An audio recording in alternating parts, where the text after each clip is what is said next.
आगे तोर नहीं कसूर नहीं हमर कसूर गे, दोनों के कैला का ऊपर वाला दूर गे।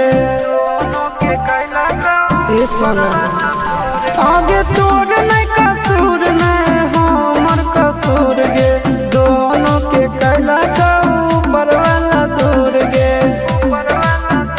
आगे आशीषा के छोड़ा के तो मिलबे चिंटू या न जान से, आगे सोना चिंटू या न जान से। जोड़ी है बनावल भगवान के, दोष न है इंसान के, आगे सोना दोष न है